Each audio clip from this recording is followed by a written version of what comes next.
പാരാക്വിറ്റ് poisoning.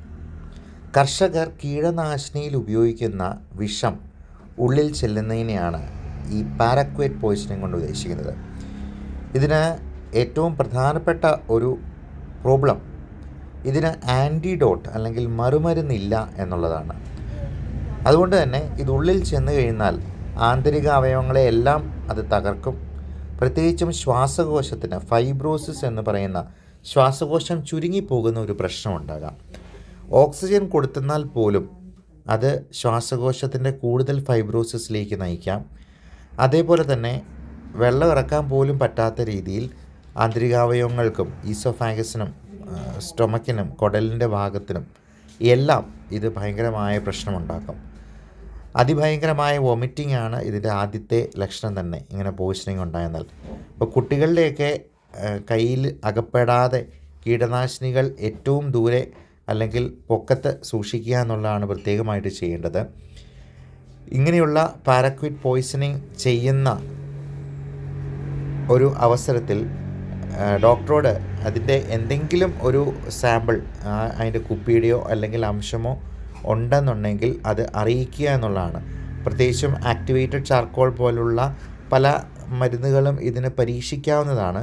പിന്നെ ചെറിയ എമൗണ്ടിലൊക്കെയാണ് ചെന്നിരിക്കുന്നതെങ്കിൽ ഇത് 5 മില്ലി 10 മില്ലി ഉള്ളിൽ ചെന്നാൽ പോലും മരണകാരണമായേക്കാം. അപ്പോൾ അതിനേക്കാൾ കുറഞ്ഞ അളവിലാണ് ചെന്നിരിക്കുന്നതെങ്കിൽ ഒരു പക്ഷേ നമുക്ക് ആളെ രക്ഷിച്ചെടുക്കാനായിട്ട് പറ്റിയേക്കും.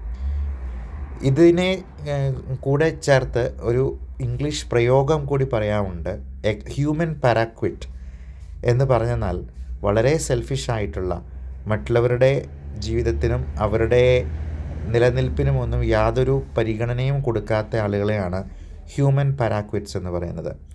ഈയിടെ ഉണ്ടായ ഷാരോൺ വധക്കേസിൽ ഗ്രീഷ്മയ്ക്ക് വധശിക്ഷ തന്നെ ക്ഷണിച്ചു വരുത്തിയ ഒരു കുറ്റകൃത്യമായിരുന്നു ഈ പാരാക്വിറ്റ് പോയ്സണിങ് എന്ന് പറയുന്നത്. അപ്പം അങ്ങനെയുള്ള ആളുകളെ ഹ്യൂമൻ പാരാക്വിറ്റ്സ് എന്ന് തന്നെ വേണം വിളിക്കാനായിട്ട്. വളരെ നാർസിസിസ്റ്റിക് ആയിട്ടുള്ള സ്വഭാവ സവിശേഷതകൾ കാണിക്കുന്ന ആളുകൾ.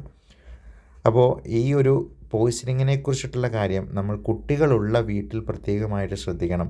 കാരണം ഈ ഫ്ലോർ ക്ലീനേഴ്സ് അല്ലെങ്കിൽ നമ്മൾ ബാത്റൂം ക്ലീൻ ചെയ്യാൻ ഉപയോഗിക്കുന്ന പെസ്റ്റിസൈഡ്സിൽ ഒക്കെ ഇത്തരത്തിലുള്ള പാരാക്വിറ്റ്സ് അടങ്ങിയിരിക്കാനായിട്ടുള്ള സാധ്യതയുണ്ട്.